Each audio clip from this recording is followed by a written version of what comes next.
Halo, assalamualaikum. Welcome back di channel Keluarga Rahmawan dan di fanpage Bright Kids Study Club.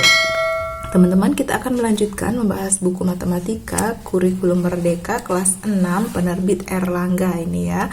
Kali ini saya akan membahas bab 2 latihan 5 yang ada di halaman 61 dan 62. Oke, langsung kita bahas ya. Nomor 1, banyak pengunjung suatu kebun binatang adalah 360 orang. Sebanyak 3/8 bagian adalah pengunjung dewasa dan sisanya anak-anak. Pertanyaannya yang A, hitunglah banyak pengunjung dewasa. Lalu yang B, berapa bagian banyak pengunjung anak-anak? Nyatakan dalam bentuk persen. Oke, jadi untuk jumlah pengunjung dewasa itu 3/8. Nah, cara mencarinya 3/8 dikali jumlah pengunjung seluruhnya. 3/8 dikali 360. 3 kali 360 itu 1080 per 8. 1080 per 8 hasilnya adalah 135 orang ya. Lalu yang B, pengunjung berapa bagian pengunjung anak-anak. Nah, pengunjung anak-anak ini di sini saya cari dulu berapa orang ya.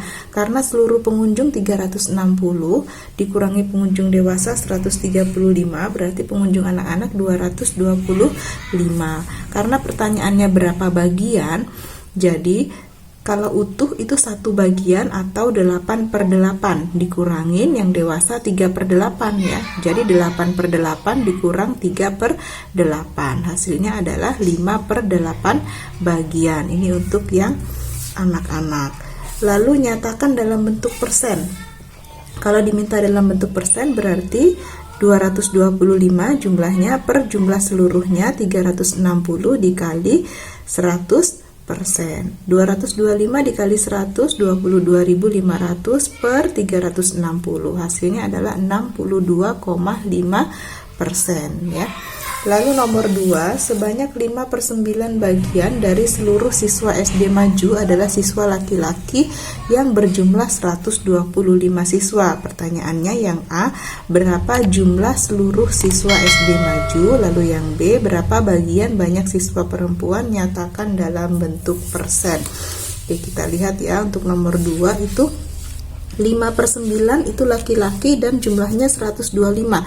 Nah, kita bikin dulu gambar pecahannya ya. Ini ada 1, 2, 3, 4, 5, 6, 7, 8, ada 9 bagian.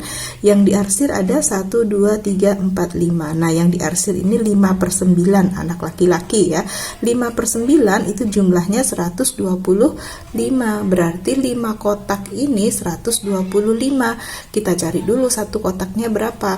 Kalau 5 kotak 125, kalau satu kotak berarti 125 dibagi 5, hasilnya adalah 25. Untuk mencari seluruhnya berarti dikalikan semua kotak ada 9. 9 kotak berarti 9 dikali 25, hasilnya adalah 225 siswa. Lalu pertanyaan yang B.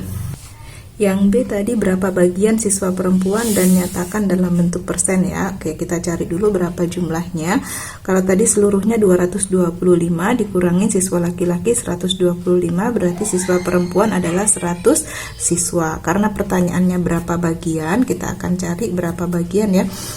Tadi utuh itu 9/9 dikurangin laki-laki 5/9, berarti sisanya inilah yang perempuan. Sisanya ini 1, 2, 3, 4. 4/9 bagian yang perempuan. Kalau diminta dalam bentuk persen berarti kita masukkan jumlahnya tadi 100 per jumlah seluruhnya 225 dikalikan 100%. 100 kali 100 10.000 per 225 hasilnya adalah 44,4%.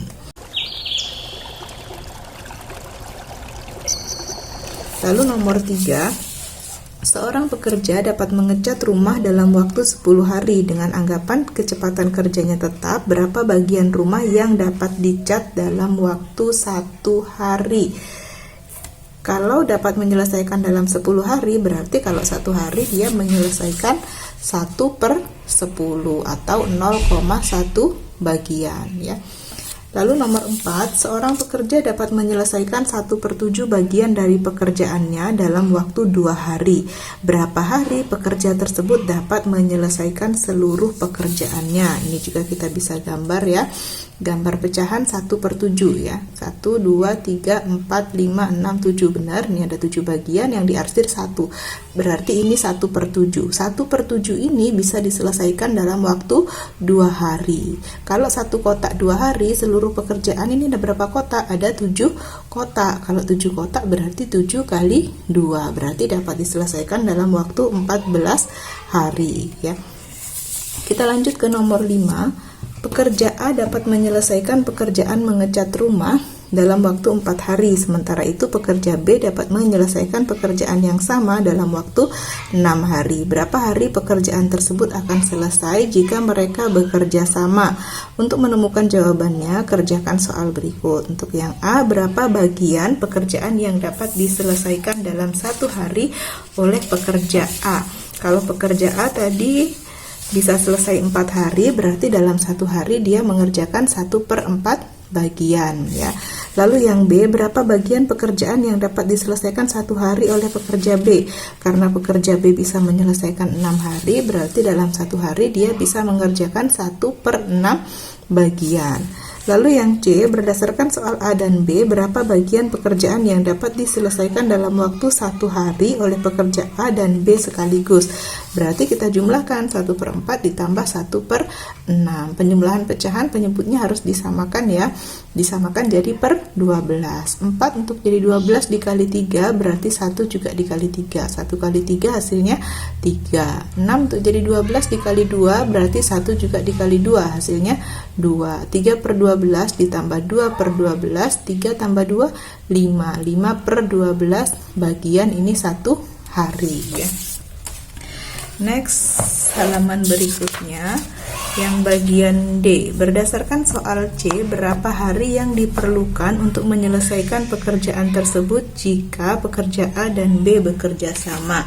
Nah, kalau bekerja sama berarti karena tadi 1 hari bisa menyelesaikan 5/12, maka satu pekerjaan utuh itu 1 ya. 1 dibagi 5/12 sama dengan, ingat pembagian pecahan, satunya tetap bagi menjadi kali, 5/12 dibalik jadi 12/5 ya. 1 kali 12, 12/5. 12 bagi 5, 2, sisa 2/5. 2/5 hari. Kalau dijadikan desimal menjadi 2,4 hari ya. Nomor 6. Untuk memotong rumput menggunakan mesin pemotong, pekerja A dapat menyelesaikan pekerjaan tersebut dalam waktu 40 menit. Sementara itu pekerja B dapat menyelesaikan dalam waktu 60 menit. Berapa menit yang diperlukan untuk menyelesaikan pekerjaan tersebut jika mereka bekerja bersama? Oke, kalau bekerja bersama ya berarti kalau yang A tadi 1/40 ya, 1/40 ditambah 1/60. Kita samakan penyebutnya, KPK 40 dan 60 itu 120. Jadi 40 agar jadi 120 dikali 3 berarti 1 juga dikali 3. 60 agar jadi 120 dikali 2 berarti 1 juga dikali 2. 3/120 ditambah 2/120. 3 tambah 2, 5/120. Nah, untuk waktu yang dibutuhkan itu dibalik ya menjadi 120/5. 120 dibagi 5 itu 24, berarti dapat diselesaikan mereka berdua dalam waktu 24 menit ya. Kita lanjut nomor 7.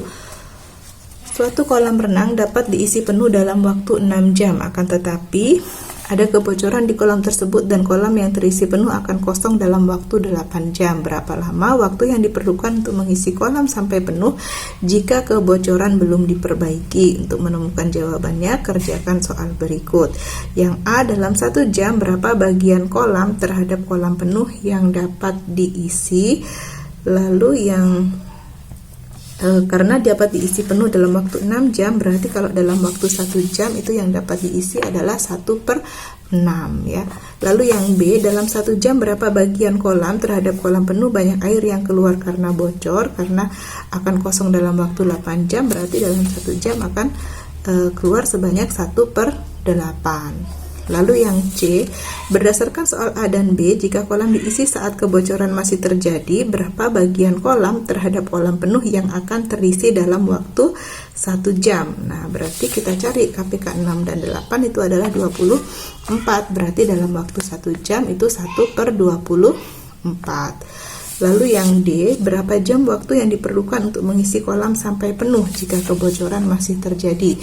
Untuk mengisi penuh tinggal ditebaliin aja, tadinya 1/24 menjadi 24/1, hasilnya adalah 24 jam. Oke, kita lanjut ke nomor 8. Dengan menggunakan pipa A, kolam renang dapat diisi hingga penuh dalam waktu 3 jam. Sementara jika menggunakan pipa B, kolam akan terisi penuh dalam waktu 5 jam. Berapa waktu yang diperlukan untuk mengisi kolam hingga penuh jika menggunakan pipa A dan B bersamaan? Oke, satunya bisa mengisi 3 jam, satunya 5 jam ya. Kalau bersama berapa? Jadi kita ibaratkan dulu 1/X sama dengan 1/3, karena tadi bisa mengisi 3 jam ya. Kalau digabungin akan jadi berapa gitu. Nah, ini caranya, ditambah 1/5. Lalu kita samakan penyebutnya, KPK 3 dan 5 ini adalah 15. Jadi kita ubah menjadi sama-sama per 15. 3 untuk jadi 15 dikali 5 berarti 1 juga dikali 5. 5 untuk jadi 15 dikali 3 berarti 1 juga dikali 3. Jadi 5/15 tambah 3/15 itu hasilnya 8/15. Lama terisi penuh tinggal ditebaliin. Tadinya 8/15 menjadi 15/8 sama dengan 1/7/8 jam. Ini lama terisi penuhnya. Lalu nomor 9, dengan menggunakan pipa A, kolam renang dapat diisi hingga penuh dalam waktu 3 jam. Sementara itu pipa B dapat mengisi kolam hingga penuh dalam waktu 5 jam. Diketahui ada kebocoran sehingga kolam yang terisi penuh akan kosong dalam waktu 4 jam. Berapa lama waktu yang diperlukan mengisi kolam hingga penuh jika pipa A dan B digunakan bersamaan dan kebocoran belum diperbaiki? Karena pipa A bisa penuh 3 jam, pipa B 5 jam, dan kebocorannya dalam waktu 4 jam. Jadinya seperti ini ya, 1/X sama dengan 1/3 ini untuk pipa A ditambah 1/5, 5 untuk pipa B dikurang 1/4 untuk kebocorannya tadi ya, 4 jam. Lalu kita samakan semua penyebutnya, KPK dari 3, 5, dan 4 itu adalah 60 ya, menjadi 20/60 ditambah 12/60 dikurang 15/60, hasilnya adalah 17/60. Untuk lama waktunya tinggal dibalik, tadinya 17/60 jadi 60/17, hasilnya adalah 39/17 jam. Ini waktunya. Lalu terakhir nomor 10 ya. Nomor 10, ada 2 pipa yang digunakan untuk mengisi kolam, yaitu pipa A dan B. Jika kedua pipa digunakan bersamaan untuk mengisi kolam hingga penuh, diperlukan waktu 1 jam 15 menit. Akan tetapi dalam waktu tersebut ternyata ada kebocoran di kolam. Jika kedua pipa dibuka dan kebocoran belum terjadi, kolam akan terisi penuh dalam waktu 50 menit. Sekarang setelah kolam terisi penuh dan terdapat kebocoran, kapan kolam akan kosong kembali?